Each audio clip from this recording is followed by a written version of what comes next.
Number 10, एक मीनार के एक ही ओर दो विभिन्न बिंदुओं ए तथा बी पर दो वस्तुएं रखी है। मीनार की चोटी से देखने पर इन वस्तुओं के अवनमन कोण क्रमशः 45 डिग्री तथा 60 डिग्री है। यदि मीनार की ऊंचाई 150 मीटर हो तो ए तथा बी की बीच की दूरी कितना है। तो देखिए √3 का वैल्यू दिया हुआ है 1.732। तो यहाँ पर देखिए एक मीनार है। सबसे पहले तो हम एक मीनार बना लेते हैं। तो ये मान लेते हैं कि ये है जो मीनार है, तो ये मीनार है और कह रहा है एक ही ओर, मतलब मीनार के एक ही ओर, इधर या तो इधर, सिर्फ एक ही ओर कह रहा है। तो एक ही ओर दो विभिन्न बिंदु, तो मान लेते हैं कि जो एक बिंदु है जो ये है और एक बिंदु है जो ये है, ये दो बिंदु मान लिए हैं। तो एक बिंदु कह रहा ए है और एक बिंदु है जो बी है। दो वस्तुएं रखी हुआ है, मतलब यहाँ एक वस्तु है और यहाँ एक वस्तु है। मीनार की चोटी से देखने पर, मतलब मीनार की चोटी से इस तरीक़ा से देखता है तो यहाँ देखेगा इस तरीक़ा से, और यहाँ देखेगा तो इस तरीक़ा से देखेगा। कह रहा है देखने पर अवनमन कोण 45 तथा 60 है। तो ये जो कोण बन रहा है इस तरीक़ा से, जो ये कोण है जो कह रहा है 45 तथा 60 है। तो देखिए इस तरह के क्वेश्चन में 45 तथा 60 है दिया हुआ, तो हम किसको 45 मानेंगे और किसको 60। तो देखिए जो इसका नज़दीक होगा ये हो जाएगा जो बड़ा कोण, तो ये बड़ा कोण हो जाएगा 60, और इसका से जो दूर है जो हो जाएगा ये हो जाएगा, मतलब कम वाला वैल्यू हो जाएगा, तो ये हो जाएगा 45 डिग्री। तो ये 45 डिग्री हो जाएगा। जो नज़दीक रहेगा ये वाला लाइन है ना, जो ये जो लंब जिसको कह रहे हैं, जी लंब से जो ज़्यादा नज़दीक होगा जो ज़्यादा वैल्यू वाला कोण होगा, और जो ज़्यादा दूर होगा जो कम वैल्यू वाला कोण होगा। तो ये ज़्यादा दूर है तो इसको 45 डिग्री लिखे हैं। अब देखिए इसको सोल्व करना है, लेकिन यहाँ दिया हुआ है मीनार का ऊंचाई, मीनार है ये, तो मीनार का ऊंचाई है जो 150 मीटर है। तो इसको सोल्व करेंगे तो सबसे पहले देखिए यहाँ दो त्रिभुज बन रहा, तो ए बी, और यहाँ मान लेते हैं ये सी है और ये डी है। अब इसको सोल्व करेंगे तो सबसे पहले हमको सोल्व करने के लिए त्रिभुज देखना पड़ेगा। तो दो त्रिभुज है, डी सी ए है और डी सी बी है।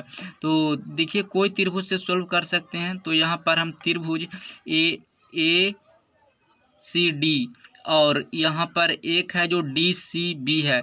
तो यहाँ सबसे पहले हम सोल्व कर रहे हैं ए सी डी से, त्रिभुज से। तो देखिए जो ये कोण है जो बीच में कोण होता है, जो वाला ये वाला वैल्यू जो बीच में लिखाता है, तो इसको इस तरीक़ा से लिखेंगे डी ए सी, तो यहाँ हो जाएगा डी ए सी, इस तरीक़ा से त्रिभुज।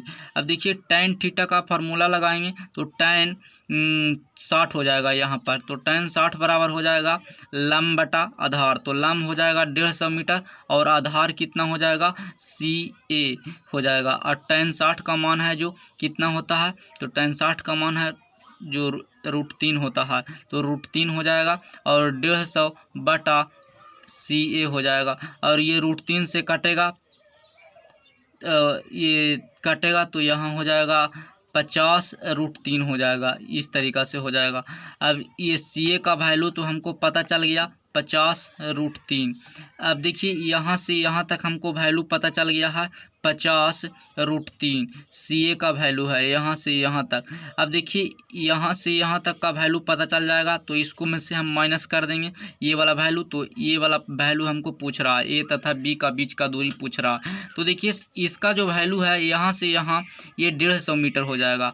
150 मीटर कैसे होगा, तो देखिए tan 45 का फार्मूला लगाएंगे। तो यहाँ tan 45 का तो tan 45 का फार्मूला है जो लगाएंगे।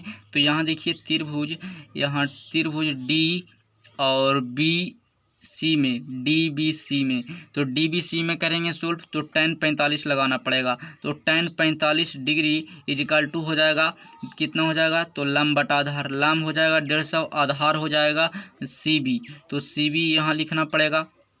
अब देखिए इसका जो वैल्यू है tan 45 का 1 होता है, तो 1 को इस तरीक़ा से सोल्व करेंगे, 1 बराबर CV, तो CV का वैल्यू है जो कितना आ गया 150। अब मतलब हम पहले ही कह चुके हैं कि tan 45 है, तो ये वाला वैल्यू और ये वाला जो पूरा वैल्यू है जो बराबर होगा आपस में, CV और DC बराबर हो जाएगा, तो ये 150 मीटर हो गया। अब देखिए ये 150 में से हम 50√3 है जो माइनस कर देंगे, हमको ये वाला वैल्यू पता चल जाएगा। तो माइनस यहाँ पर कर देते हैं हम, तो 150 माइनस 50√3। अब सबसे पहले तो यहाँ देखना होगा, तो माइनस करेंगे तो ये 50 है जो कॉमन ले सकते हैं यहाँ पर, तो 50 कॉमन लेंगे तो ये हो जाएगा 3 और ये हो जाएगा यहाँ पर √3। तो √3 का वैल्यू लिख देते हैं 1.732 दिया हुआ है यहाँ पर। अब इसको सोल्व करेंगे तो ये 50 है और यहाँ इसको में से 3 में से 1 जाएगा तो 2 बचेगा और 2 में से इतना और घटाना पड़ेगा, तो 2 में से और घटाएंगे तो ये हो जाएगा कितना, तो ये 2 में से और घटाएंगे तो हो जाएगा 1.268 हो जाएगा।